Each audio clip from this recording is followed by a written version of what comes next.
Bismillahirrahmanirrahim. Assalamualaikum warahmatullahi wabarakatuh.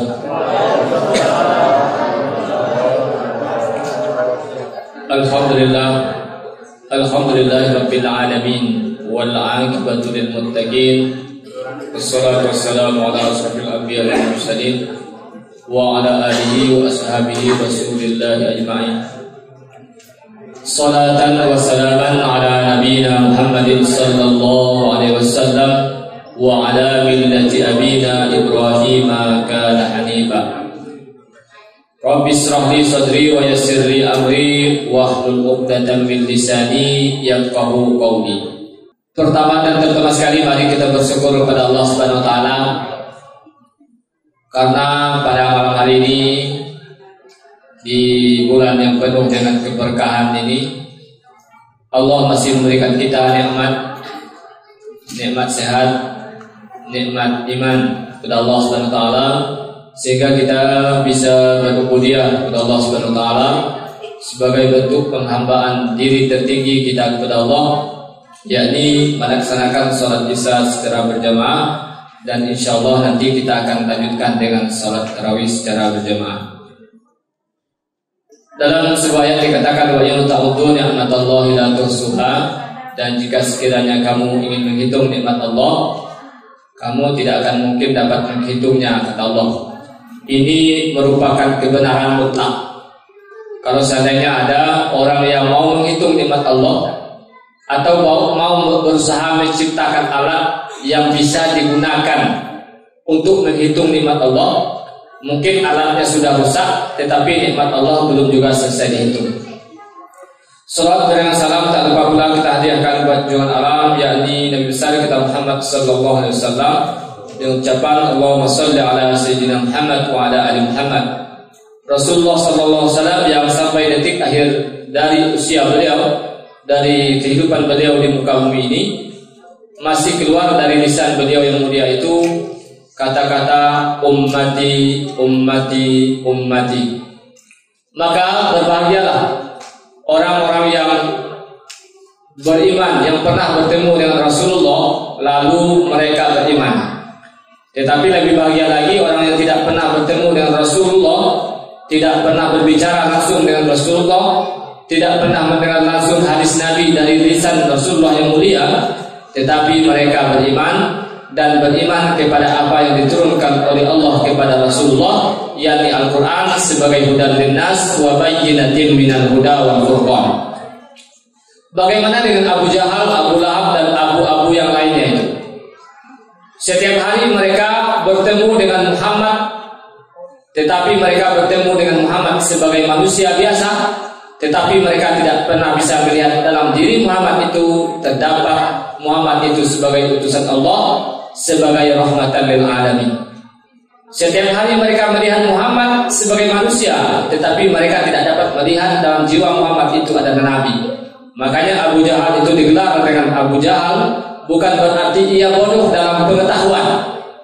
Abu Jahal itu dan kawan-kawan itu cerdas semua, Pak.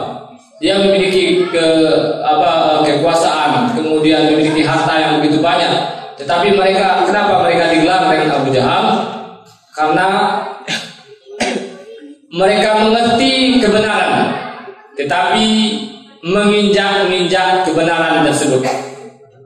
Dia tahu bahwa Muhammad itu benar, Al-Quran itu benar, tetapi mereka injak kebenaran tersebut, maka digelar dengan Abu Jahal. Makanya ketika Abu Jahal meninggal, maka Rasulullah mengatakan hadhihi fir'aun hadhihi ummah. Inilah Fir'aunnya zaman sekarang. Kita tidak mau di tempat kita, dimanapun kita berada, di negara kita tercinta ini, lahir Abu Jahal baru yang mengerti tentang kebenaran, tetapi berusaha untuk menginjak kebenaran. Bapak Ibu yang dirahmati oleh Allah Subhanahu wa taala, pada suatu ketika Rasulullah sallallahu alaihi wasallam bercerita kepada para sahabat beliau. Jadi ketika suatu hari Rasulullah itu bercerita kepada para sahabat, apa cerita Nabi ini? Wahai sahabatku, sesungguhnya umat-umat yang terdahulu itu mereka memiliki usia yang panjang. Nabi Nuh itu 950 tahun. Coba kita bayangkan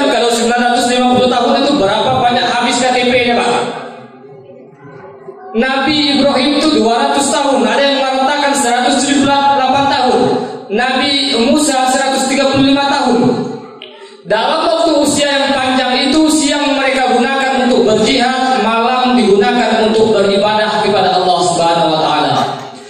Lalu mendengar cerita ini, para sahabat terdiam.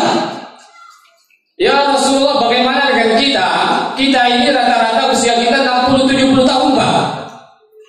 Tetapi sekarang kita, di zaman sekarang 40 tahun itu sudah banyak penyakitnya, Pak. Kolesterol, asam lambung, asam urat, dan asam-asam yang lainnya. Nah, telinga agak kurang mendengar, atau agak kurang bisa berceria. Nah, pinggang agak sakit. 40 tahun baru itu. Sedangkan umat-umat yang terdahulu itu ratusan tahun, siang mereka gunakan untuk berjihad, malam mereka gunakan untuk beribadah kepada Allah sebagai bentuk penghambaan diri mereka terhadap Allah Subhanahu wa taala. Lantas bagaimana dengan kita?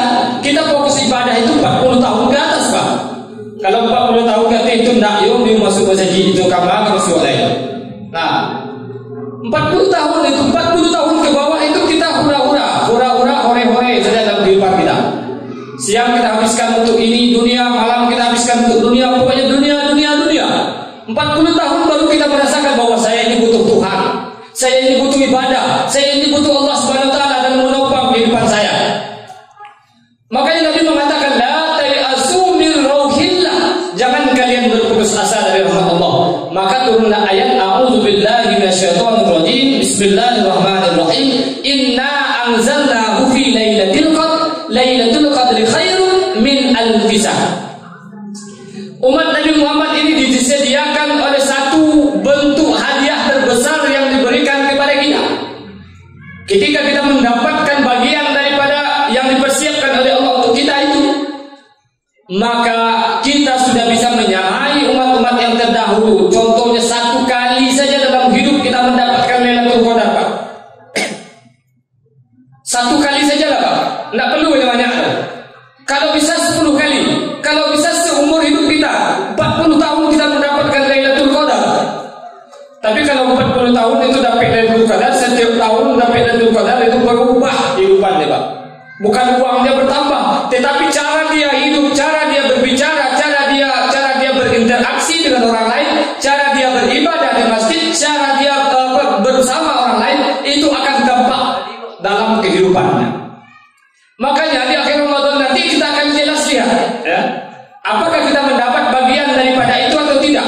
Ditimbanglah setiap sudah Syawal nanti, yang naik amal ibadah atau beribadah.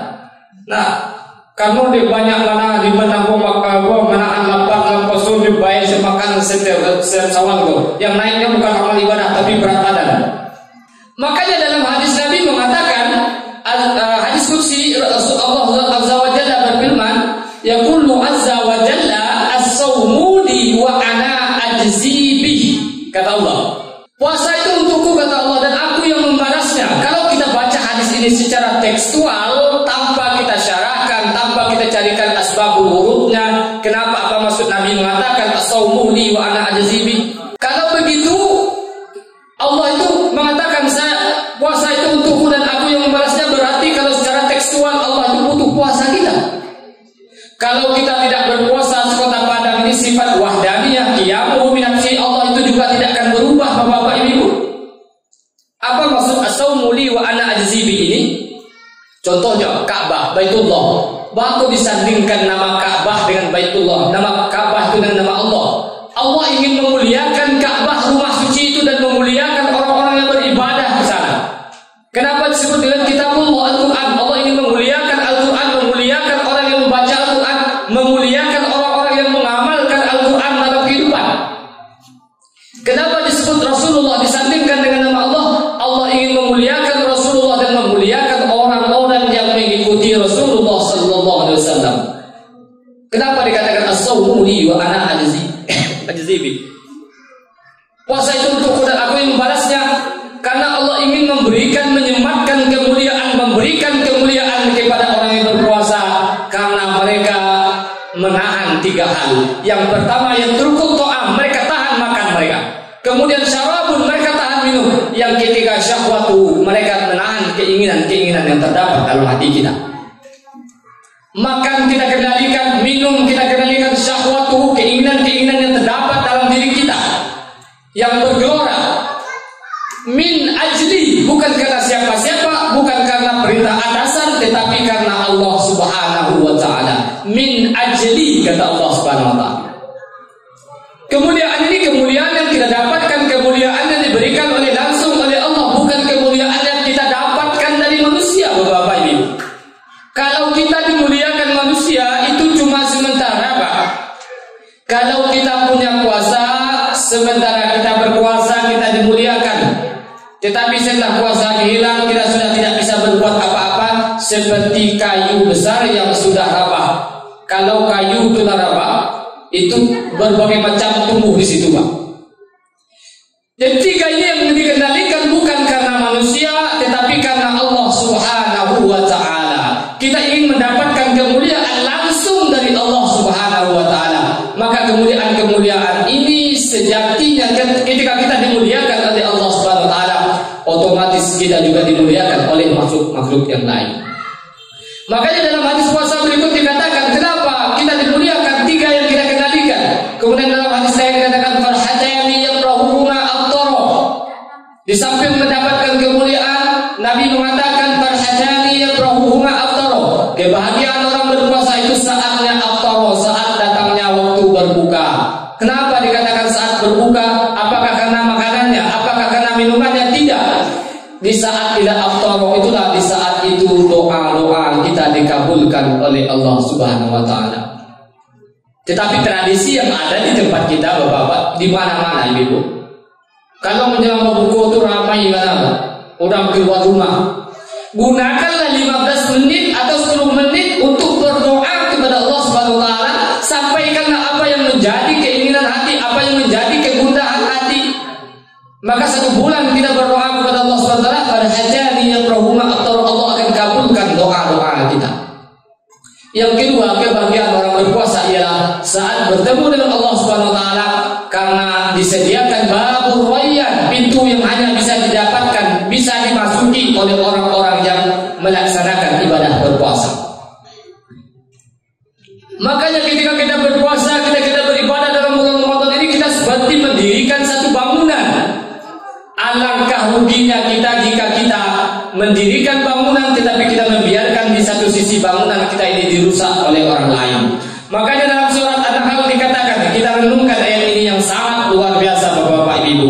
Perumpamaan yang diberikan Al-Quran ini sangat luar biasa. A'udzu billahi minasyaitonir rajim. Bismillahirrahmanirrahim.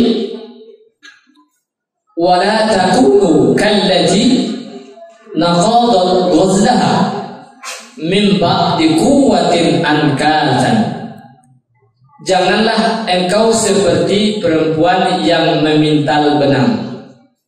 Setelah dipintal dengan sangat kuat, ketika datang waktu malam, benang itu kembali digunting.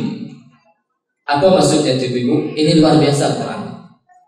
Ini Al-Quran ini bahasa yang tidak pernah ada bahasa yang bisa menandingi Al-Quran.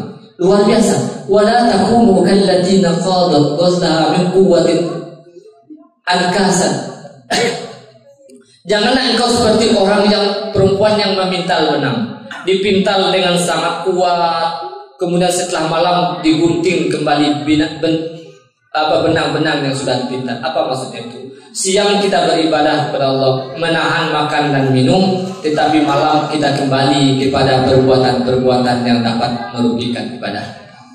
Siang kita tahan mulut kita, siang kita tahan makan kita, siang kita tahan ucapan kita, tetapi setelah malam, setelah kita berusaha untuk mengendalikan semuanya yang terdapat dalam diri kita, angkasan, tiba-tiba malam kita gunting kembali amal-amal kita itu menjadi tidak sia-sia. Pernah kita melihat ketika kayu bakar kemudian dibakar dengan api, setelah api menghabiskan menjadi abu-abu diterbangkan angin, habis semuanya tidak bersisa. Jangan sampai di akhir Ramadan kita tidak mendapatkan apa-apa kecuali lapar dan haus. Kemudian dalam sebuah hadis dikatakan as-shaumu junnatun, puasa itu adalah perisai. Kenapa kita bisa terlindungi dalam masjid ini? Karena ada dinding, karena ada atapnya, karena ada lantainya yang bagus. Begitu pula dalam kehidupan kita. Kenapa kita bangun rumah kita yang megah? Supaya kita terlindungi dari segala mara bahaya. Begitu pula dengan saatnya kita tidak lagi di dunia, kita butuh tempat berlindung, kita butuh benteng yang kuat yang akan dapat menolong kita. Ya, ini ibadah, salah satu ibadahnya as-shaumu junnatun. puasa adalah menjadi perisai. Di dunia saja kita butuh tempat yang nyaman, apalagi setelah kita tidak berada di dunia ini, setelah kita dipanggil oleh Allah Subhanahu wa taala. Mudah-mudahan apa yang kami sampaikan pada malam ini bermanfaat bagi bapak-bapak, ibu-ibu. Terkait dengan Lailatul Qadar, sedikit lagi. Adalah yang mengejek kayak itu. Ambo tarawih pertama izin salah. Ambo nio tapi menunggu Lailatul Qadar tanggal 27 so. Nyo masuk masjid tanggal 27 sebu. Nyo tunggu Lailatul Qadar. Lain kada pe, Pak. Tarawih yang pertama datang, yang kedua absen. Ya awal wal akhiru, yang pertama dan terakhir. Tiba-tiba mengejek ambo ka mendapat Lailatul Qadar. Emangnya Pak awak yang punya Lailatul Qadar tu? Nah, emangnya orang tua kita yang punya Lailatul Qadar itu? Lailatul Qadar itu dianalogikan seperti ini, Bapak-bapak Ibu. Ada tamu yang sangat agung yang dinantikan oleh semua orang di dunia ini datang ke tempat kita ini. Yang menjadi pertanyaan bagi kita, apakah tamu yang datang itu, yang menyambut itu dapat dilihat satu persatu? Apakah yang dilihat dari satu persatu itu dapat bersalaman langsung? Apakah yang dapat bersalaman langsung dikunjungi rumahnya? Tidak. Yang dikunjungi rumahnya siapa? Yang dia kenal dan sudah dia kenal dan sudah siap menyambutnya.